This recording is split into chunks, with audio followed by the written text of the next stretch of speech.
that I took your time, 10 minutes, because there was no point in starting with so few of children. Uh, Yesterday we finished the fourth chapter, isn't it? Hello? Yeah, Hello? ma'am. Continue, Yes. miss. So yesterday, Yes, yeah, okay, sir. So yesterday we finished with the fourth chapter, structure of the atom, right? So I will show a final revision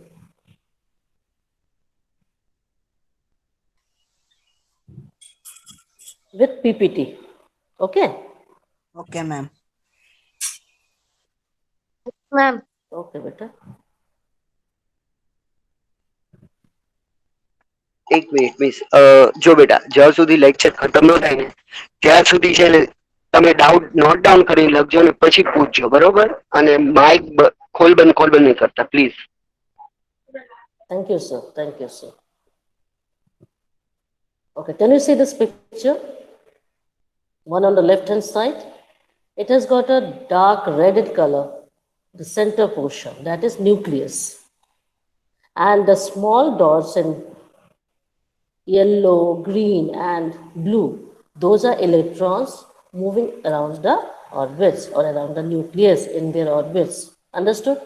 On the right hand side, the same nucleus is being divided into two red and two white balls.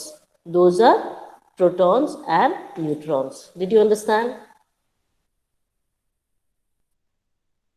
Hello? Did you understand, Peter? Yes, ma'am. Yes. Yes. Okay. Okay. Now, next is, I will just read it out for your revision, so it will be easy. So just pay attention to whatever I am reading. Now, what have we found out? Charged particles in matter. Atoms have three types of subatomic particles. What are they? They are electrons, protons, and neutrons. We know that electrons are negatively charged, E minus. Protons are positively charged, P plus, and neutrons have no charge, so they are just N. The mass of an electron is 1 by 2000 the mass of a hydrogen atom. And we also know that mass of a proton is equal to the mass of a hydrogen atom and is taken as 1 unit. The mass of a neutron is equal to the mass of a hydrogen atom and is also taken as 1 unit. Discovery of subatomic particles. In 1900, J.J. Thomson discovered the presence of the negatively charged particles called electrons in the atom. Earlier, in 1886, E. Goldstein discovered new radiations in gas discharge and called them canal rays. These rays were positively charged. This later led to the discovery of the positively charged particles called protons in the atom. And in 1932, Chadwick discovered the presence of particles having no charge in the atom named neutrons. We also saw this structure of an atom. The first person to give the model of an atom was Thomson's. According to him, an atom is similar to a Christmas pudding. The pudding had positive charge, and the electrons having negative charge were like dry fruits or plums on the pudding. He proposed that an atom consists of a positively charged sphere and the electrons are embedded in it. Second, the negative and positive charges are equal in magnitude, so the atom as a whole is electrically neutral and stable. Can you see this? Thomson's atomic model.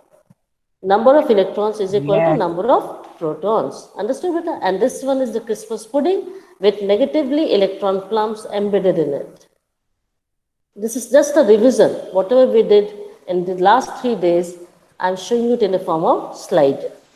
Second is Rutherford's model of an atom. Rutherford's alpha scattering experiment.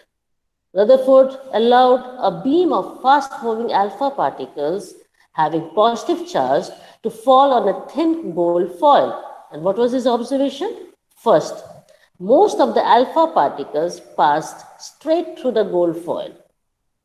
Some of the alpha particles were slightly deflected by small angles, and very few alpha particles appear to go back or to rebound. So what we get conclusion from this Rutherford's alpha scattering experiments? The first conclusion he came to was most of the space inside an atom is empty because most of the alpha particles pass straight through the gold foil.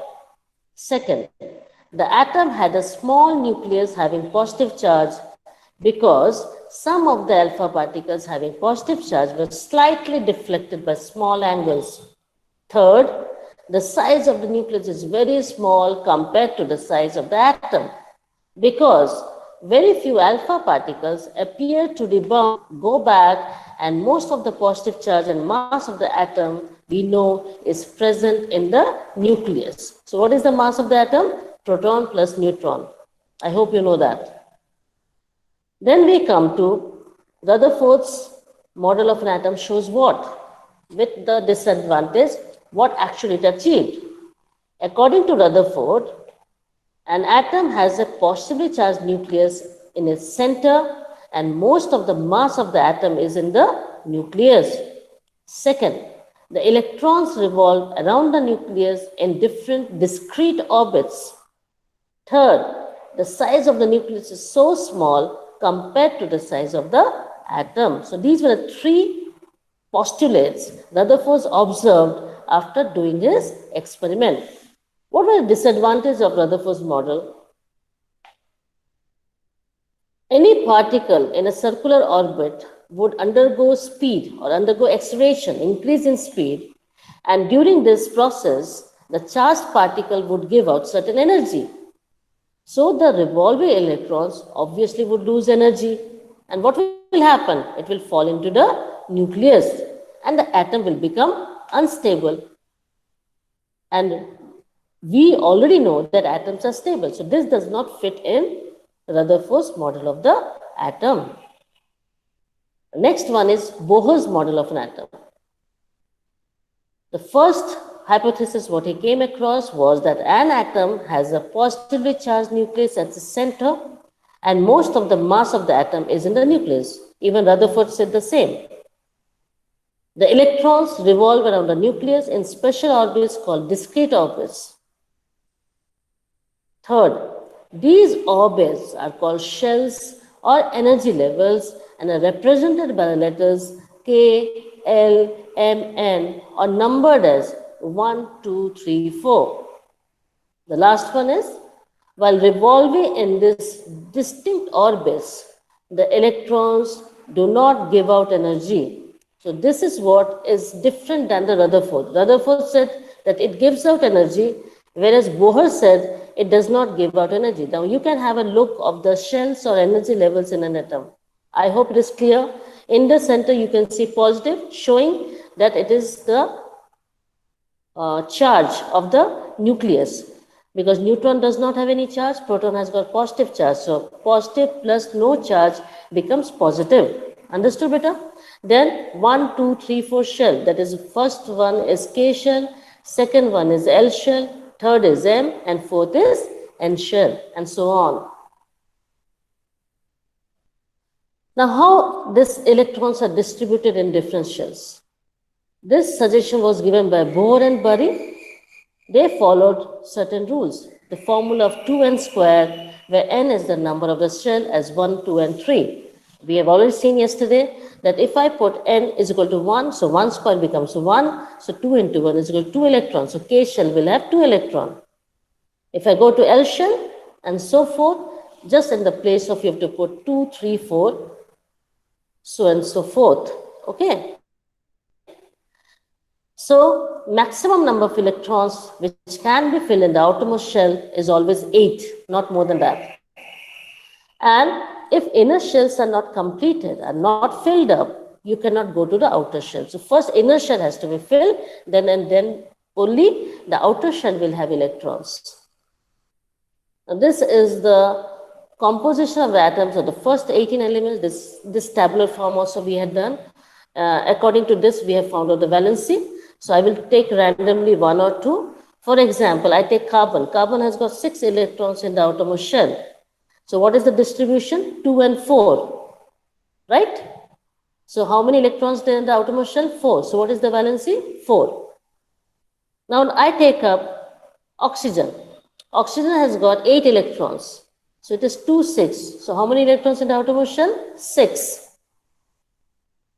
What is easy? To lose 6 electrons or to gain 2 electrons to make 8? Obviously, it is easy to gain 2 electrons. So what will the valency? 2. Now we come to this atomic structure, the first 18 atom. This also we had done. I hope you don't have any problem regarding this table. Valency. So what is valency? It is the combining capacity of atom of an element, the electrons present in the outermost shell. So they have got two definitions. One is the combining capacity. It is either by gaining, losing, or sharing electrons. And the second definition is that the electrons present in the outermost shell of an atom are called valence electrons or valency. If an atom's outermost shell is completely filled, they are inert or stable or least reactive, and their combining capacity or valency becomes 0. Of all the inert elements, if we take up helium atom, it has got 2 electrons in the outermost shell, whereas atoms of other elements have 8 electrons in the outermost shell. So whenever we are having atoms having 8 electrons in the outermost shell, we say that it has octet configuration and they are completely stable. That means they don't react. If an atom's outermost shell is not completely filled, it is unstable. So it will try to get the stability by either losing, gaining, or sharing electrons with other atoms to become or to have octet configuration. That means in the outermost shell, they should have 8 electrons. The number of electrons lost, gained, or shared by an atom to get octet configuration is the combining capacity or valency of the element. Example, hydrogen, lithium, sodium, they can easily lose 1 electron from the outermost shell and then become stable. So what will be the valency? 1. Magnesium can easily lose 2 electrons, so valency becomes 2. Aluminium can lose 3 electrons, so its valence is 3. Carbon can share 4 electrons, so its valence is 4. Now let's come to the gaining part. Fluorine can easily gain 1 electron and become stable because it has got 7 electrons in the outermost shell, so its valency becomes 1. Oxygen can easily gain 2 electrons to have 8 or octet configuration, so its valence is 2. Similarly, nitrogen can gain 3 electrons, so its valence is 3. Now the last portion is atomic number and mass number. The atomic number of an element, which is denoted by Z, is the number of protons present in the nucleus of the atom of any element. All the atoms of an element have the same atomic number. Remember that. They will not change. For example, hydrogen, atomic number is 1, so it has got 1 proton. Helium, atomic number is 2, it has got 2 protons. Lithium, atomic number is 3, so that means it has got 3 protons. The next one is mass number, denoted by A. The mass number of an element is the sum of the number of protons and neutrons, otherwise known as nucleons, is present in the nucleus of an atom of an element. The mass of an atom is mainly the mass of the proton plus neutrons found in the nucleus of the atom. Let's take an example, carbon. Mass number is 12, that means it has got 6 protons and 6 neutrons, so mass becomes 12 unit. The second example is aluminum. Mass number is 27, protons are 13, neutrons are 14, so mass becomes 27 unit. Sulfur, mass number is 32, so it has got 16 protons and 16 neutrons, mass becomes 32 unit. Now how do we notify it? How do we show it? So in this notation of an atom, the atomic number and mass number are written like this. Mass number is taken as superscription, atomic number is taken as subscription, and in between we write the symbol of the element. For example, if the symbol of element is nitrogen, mass number is 14, atomic number is 17, it is written as 14, 7 nitrogen. Now we come to isotopes. Isotopes are atoms of the same element having the same atomic numbers but different mass numbers. For example, hydrogen has got three isotopes. They are protium, deuterium, and tritium. Protium is 1,1H, deuterium is 2,1H, and tritium is 3,1H. Also, we have carbon with two isotopes, 12C6, 14C6, along with chlorine, 35Cl17, 37Cl17. Isobars are just the opposite of isotopes. They are atoms of different elements having different atomic numbers but same mass numbers. These pair of elements have the same number of nucleons. What is the meaning of nucleons, beta? It is number of protons plus neutrons. Calcium has got atomic number 20. Argon has got atomic number 18. They have different atomic numbers, but the mass number is same, that is 40. So you can look over here, we've got 40 Ca, 40 calcium 20, and 40 argon 18. Same way, iron and nickel have different atomic numbers, but they have the same atomic mass numbers, that's 58. So we can write like 58 iron 26, 58 nickel 27. That's all we have.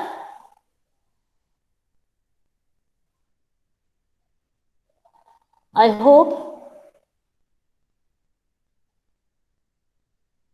you have understood completely Yes, the ma'am. fourth chapter. The fourth chapter.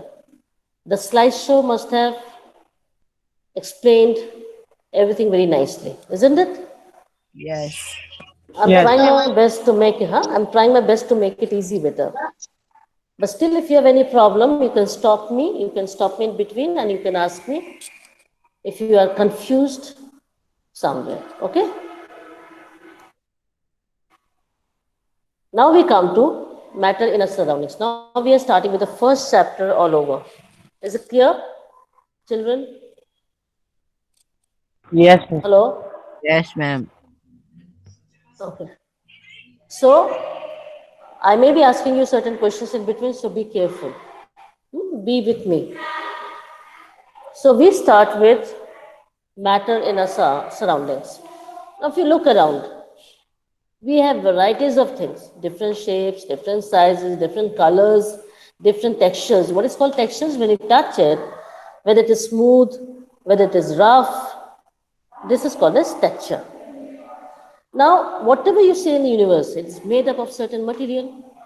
And what is this material called as? Matter. What it is called as, beta? Matter. Okay. So it is called as matter. The air that we breathe, whatever you're eating, clouds, anything which is in nature, drop of water, sand, all these things are matter. So what are these matter doing actually? Whatever you see, they are occupying space. That means they have got volume and they have got density, they have got weight, so they have got mass as well.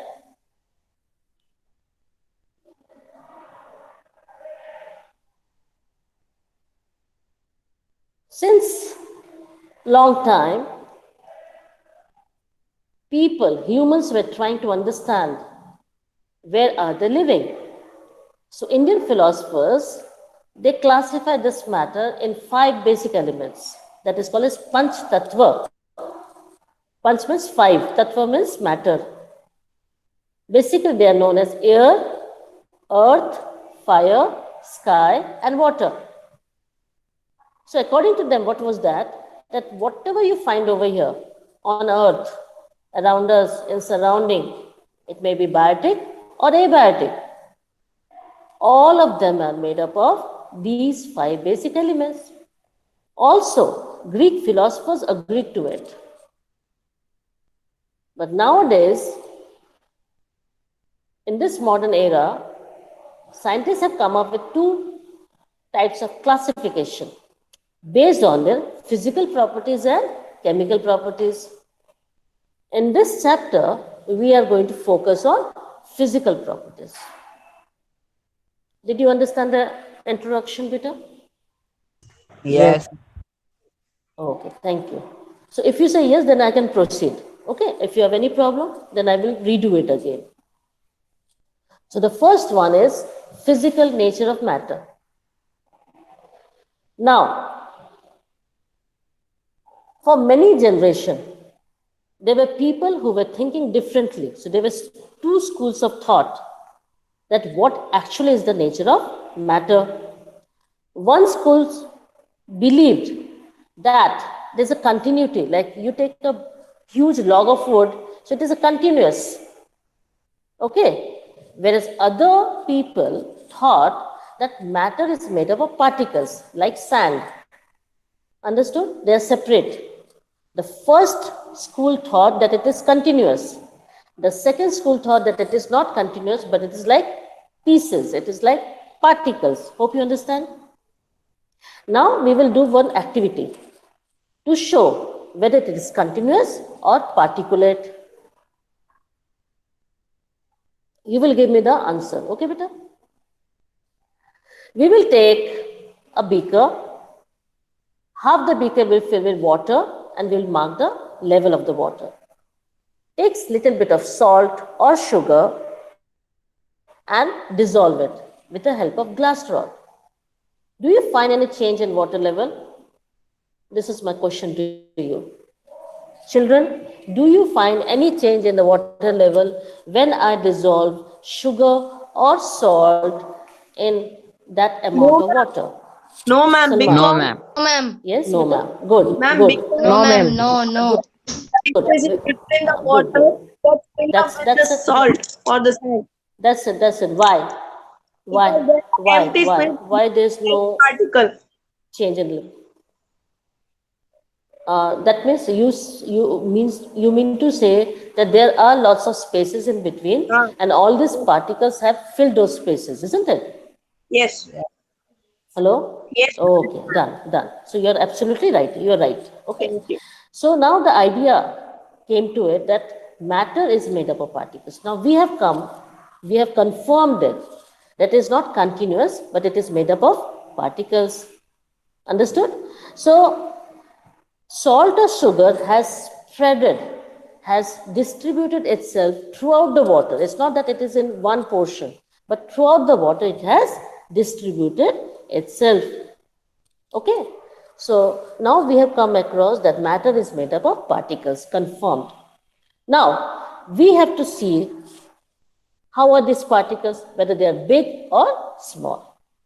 Now we will take up another activity.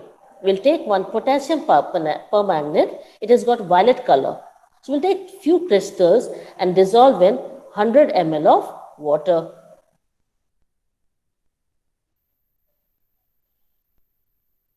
Okay.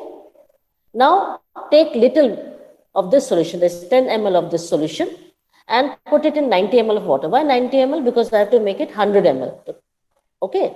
The final volume should be 100 ml. So I have added 90 ml of clear water. Again, stir it. Again, from the second B solution, from this solution, for example, I will show you. Now from here, you take 10 ml and put it in this, right? Again, from this, you will take 10 ml and put in this. Can you see the color change? It is becoming light, isn't it? But it is still colored. Okay? It is still colored. So what does that mean? Sorry. So what does this experiment shows? That there must be so many particles in that one crystal of potassium permanganate, which kept on dividing themselves into smaller and smaller particles. And it keeps on dividing till it cannot divide further. Understand? So we can say that matter is made up of the tiniest of particles that we call it as atom. Do you get me? Yes. The, Yes, the ma'am. same activity okay, beta. The same activity we can do by putting phenyl or Dettol in a bucket of water. Have we done that at home? When we disinfect our home, when we mop our home, We put Dettol or phenyl, isn't it? And if you keep on dissolving, if you keep on, what you call it as, minimizing the concentration of it by adding it in a bucket, another bucket of water, or a mug of water, obviously the white color will reduce, because when you add Dettol or phenyl drop in bucket of water, it becomes turbid. The solution becomes white. I hope you must have come across all this. These are the experiments happens in kitchen. Okay. But you will get the fragrance, you will get the smell. That means what does it show? The how much ever you are dividing, the effect remains there. So that means that particles are still present in that bucket of water. So from this activity, we can conclude that particles of matter are very small. They are so small that we cannot even think of. Okay. Now we come to the next category, is that what are the characteristics of particles of matter? First one that we are going to work on is, from these activities we saw that sugar, salt, Dettol, potassium permanganate, they got evenly distributed in water. So when you make nimbu pani or lemonade, or you make tea or coffee, what is happening actually? Particles of one type of matter, they get accommodated into the space which is present in the particles of the other matter. There has to be some space, then only they can mix, otherwise they cannot mix.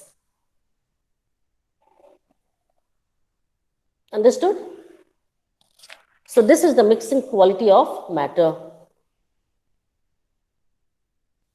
Let's do one activity. Another is like take an incense stick, that is called agarbatti, and it is not lit, that is it is unlit. You have not lit it, आपने उसको नहीं जलाया है, and it is kept at one place. We know that it is fragrant, उसमें सुगंध आती है, but for getting that we have to go to that unlit agarbatti. Yes or no? But if I lit it, यदि हम उसको जलाते हैं, do I have to go to it? No. If I am very far also, I can get the fragrance of that lit incense stick. Do you understand? Yes, Miss. So what does it Yes, suggest? ma'am. Okay, so fine, thank you, beta. So what does it suggest? That particles of the air are continuously moving, and there is one phenomenon. There is one activity which is happening over there. How come it is reaching me when I'm at the corner? It is reaching me because the air particles are continuously moving. And what is the activity which is happening over here? Obviously, you know it is called diffusion. What it is called, beta? Diffusion. And hence, from a higher concentration, it is coming to me where it was not there earlier. I am over there where there is a lower concentration. So the incense stick particles, the fragrant particles are moving from the incense stick to me by the process of diffusion. Do you understand? Yes. Okay. Yes. Now the next, thank you, Beta. Now the next activity that we will take up, see, I need not take the activities. I can ask you to do the activity at your home, but I think you will be not able to understand it properly. What I wish is, okay, we will go a bit slow, no problem, but you should understand completely. Okay, Beta? That's why I'm doing all these activities. Now take 2 glasses filled with water. Okay. Take a blue ink and slowly from the side of the glass, you allow it to enter. And same way in the other glass, you allow honey. You know honey, mud. In the second glass, you put honey from the side of the glass. Keep it as such. What you will observe? Which will mix fast? Honey. Ink drop or honey? Honey. Honey will mix fast, beta, or ink drop will mix fast? I'm No, very ink. sorry. Ink. It has to be ink. Yeah, exactly. Why? Because ink is less volatile than honey. Honey thick होता है बेटा, ink पतला होता है. Yes. Yes, you hope you understand ink that. Mix तो ink वो जल्दी जल्दी मिक्स मिक्स जाता कौन है. होगा? इंक इंक होगा. इंक जल्दी मिक्स हो जाता हाँ, है. वही मैं पूछ रही थी आपसे. एग्जैक्टली बेटा, एग्जैक्टली. आगे समझ आपको? तो कौन जल्दी स्प्रेड होगा? Ma'am The color, which ink. color? Ink will spread fast than the honey. Understood, beta? The next Yes, activity ma'am. is Yes. take a crystal of copper sulfate or potassium permanent into a glass of hot water. So we'll take 2 glass. One glass will have hot water, second glass will have cold water. And I will add potassium permanent crystals in both the glasses. What you will observe? Ma'am, Can in the anyone tell cold me? water, Yes? the potassium will be dissolved fast than the In the hot water. in the cold water. Yes. In the cold water. Okay. Can anyone else will give a try, beta? Ma'am, no You hot have to water do this experiment at home. Say beta. Who is this? will hot आप कौन बोल रहे हो? Salman? Salman? Fazil. कौन बोल रहे हैं? Mother. Fazil. Hello? हाँ, फजिल. हाँ, फजिल से बेटा. मैम हॉट वाटर में डिसॉल्व हो जाएगा हाँ, क्यों होगा? क्योंकि उसके पार्टिकल्स ज्यादा ही होंगे उसके पार्टिकल्स ज्यादा मूव होंगे एग्जैक्टली. Very good explanation. देखिए, मैं हर चीज आपसे पूछूंगी. Good explanation you gave, beta. Hot water means that means the particles are not at one place. They are moving. Why? Because they got the energy in the form of heat. You understood, beta? John? Hello? Yes, ma'am. Yes, ma'am. You understood now why cold water? Cold water is stable. The particles are not moving. So it will take time for the crystals to dissolve. Whereas Yes. the hot water, when the particles are already moving, it will help Mm. the crystals of potassium permanent to dissolve fast. You got my point? Yes. Now, this activity you will do it at home. You will take chilled water, that is from fridge. Please listen to me properly, children. Take chilled water, cold water from fridge. Put it in one glass. Okay, beta? And take ordinary water, the RO water, or major aquaguard mute your water. Mic बेटा. Don't मजर take pot water. Hello?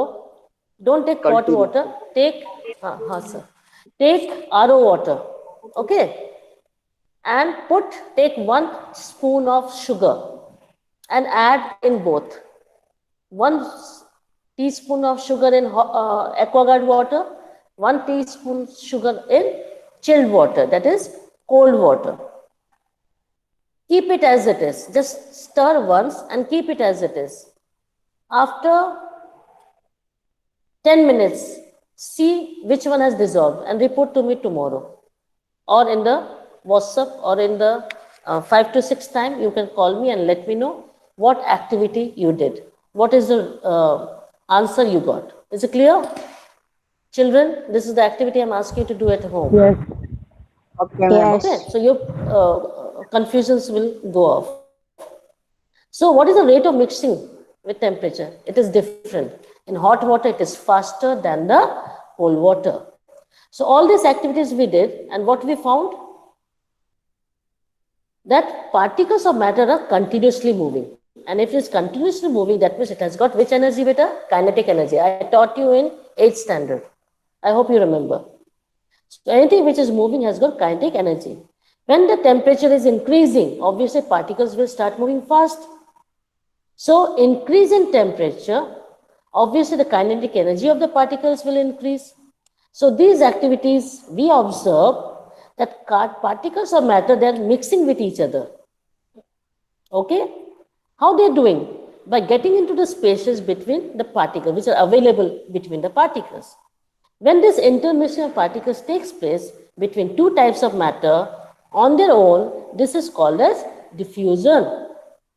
So on heating, we say that diffusion is faster as compared to cold substances. Any problem? Hello. Yeah, Miss. the lecture is getting over. Yes, lecture खत्म થાય છે ને sir? Okay. Yes. एक minute लઉં છું. Children, whatever I taught you today, please revise it at home. Hello, please revise it at home so that it will be easy for me to continue with the next Yes, lecture ma'am. with particles or matter attractor. Yes, ma'am. Okay, beta. Have a good day. Have a good day. Bye, ma'am. Have a good day. Have a nice day. Bye, ma'am. Bye. Have a nice Sure, day. even you too have. Thank you, beta.